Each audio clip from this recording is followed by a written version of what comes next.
Ask yourself the question, why do you want to be a human-centric leader? And how does it reflect into your value system? I think you have to want this first. You have to be intentional about wanting to grow in that direction.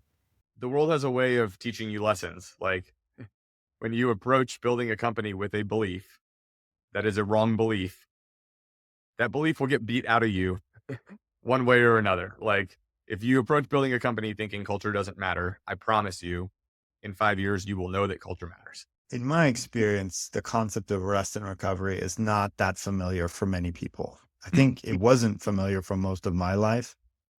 I think if you become familiar with it, you should work to communicate it, work to develop it, help people to understand it, regardless of whether you are a formalized leader. So I think listening and accepting that people could think differently than you think, and not rejecting the idea that others are giving you or shooting it right there. Questioning, evaluating, and maybe that idea is better. It's just you are taking time to accept something different. Whatever practices, whatever route you go, the inward journey is going to produce and yield dividends for you in your external reality as a human and as a leader. So don't be scared to go work on yourself, because it will wind up producing greater results for you as a leader. I think it really means meet each employee or customer or sales prospect where they're at. Because again, having the same consistent approach and treating everybody the same as a widget just doesn't work. And so, everybody has good days, bad days, trying to understand where they're coming from and how maybe we can work together.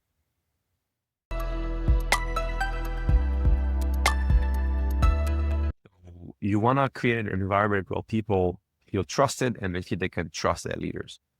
And that starts by being transparent. And it also starts with developing a practice of assuming best intent. So what does it mean? It means that when you have thoughts that you're not able to trust that person, especially in a remote organization. I know many leaders and managers, as we transition more into distributed work, they struggle with this because they're used to having their employees in seats, seeing them in person. And when they couldn't see them anymore in person, that trust relationship has shifted. It's important for any organization, and specifically distributed or remote organization, to practice this intentionally, this assumption of best intent, so that people feel that they are trusted. I think anybody that's built a team gets to that point. And the initial monkey brain reaction is insecurity, right? You're like, man, I hired this person in. They're saying we should do thing A. I'm thinking thing B. They explained it. They're right. I'm wrong. And that keeps happening. Like, oh, shoot, this guy or this woman knows how to do this thing better than I do. And, I have an advisor, Graham Weaver, who I talked to about this at some point. That's the point. You're not hiring well if you're the best at everything. You need to hire people who are better than you at the thing you hire them to do. That's why you hire them, right? But it still triggers that insecurity at first when you get to that moment. And so I'm not perfect at it. I mean, I know many times I'll lie in bed with my wife at night and be like, man, I worried that I'm not good enough at X, Y, or Z thing. And she's like, honey, that's the point. That's why you bring these people in. So I think just trying to almost meditative, learn to not be reactive to that moment of insecurity, but observe it and then respond to it and realize there's a little longer neural path to be this is actually a good thing, not a bad thing. Even though the initial feeling is bad, take it around the far side and realize. The reason it's so important to spend time with your love, even when you're in a startup, people think, oh, you got to ignore your family, you got to do work. It's not because other things matter or a lot of times it's work-life balance. Oh, you need to spend time with your family. All of those things can be true. But what they don't realize is that actually it's also just important for your work, because we have this source of emotional energy, and emotional energy is exerted through things like love and affection. So spending time with children or with a partner gives you this sense of exertion. You have to focus. Anybody who has children knows that you love them, but it can be exhausting. But it's a good exhaustion. that exhaustion is what is allowing your other forms of energy to recover. Connor, I truly believe that it takes a village to make companies, to make leaders. Similarly, as we raise our kids, we all start from a very promising idea to create a very promising future. And we really need a lot of people to believe in the idea, believe in the mission, contribute in the mission. And it only happens, one, you should have a very strong idea.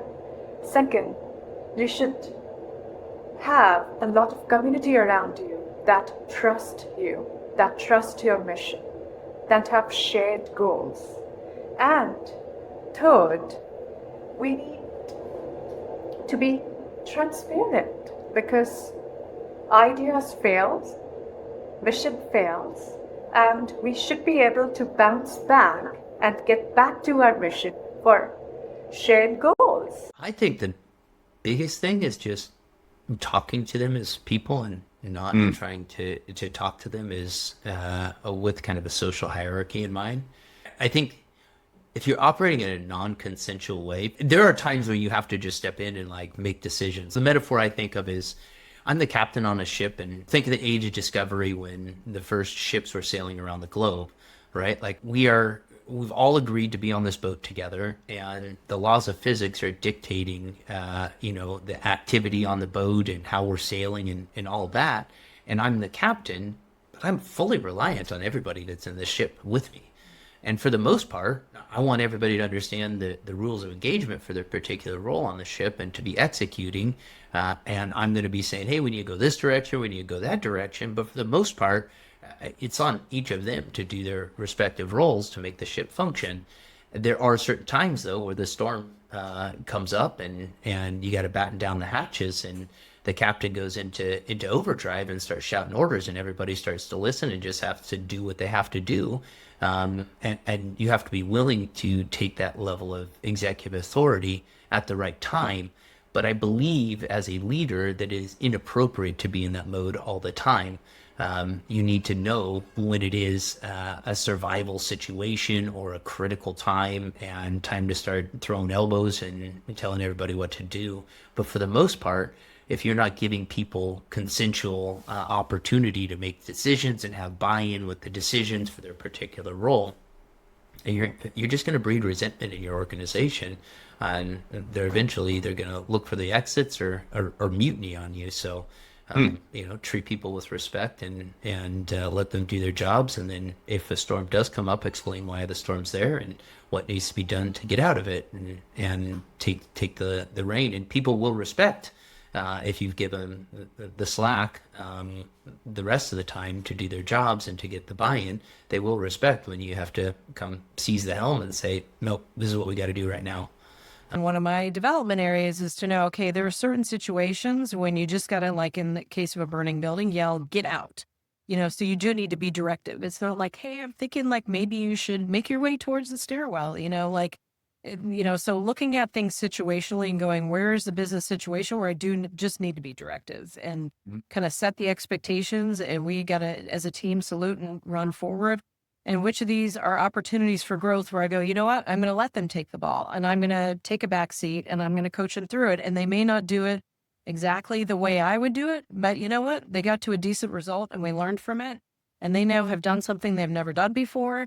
And the more they do that, the better they're going to get. And that's very empowering to me, because I go, now I don't have to do that. I don't have to be the only one. Even at a smaller firm, we need to be sure that there's always backup, solutions from a capability standpoint. And that's not, it's something that we should be threatened by. It's something that, again, should be seen as empowering, because now that frees us up to go do bigger things, new things.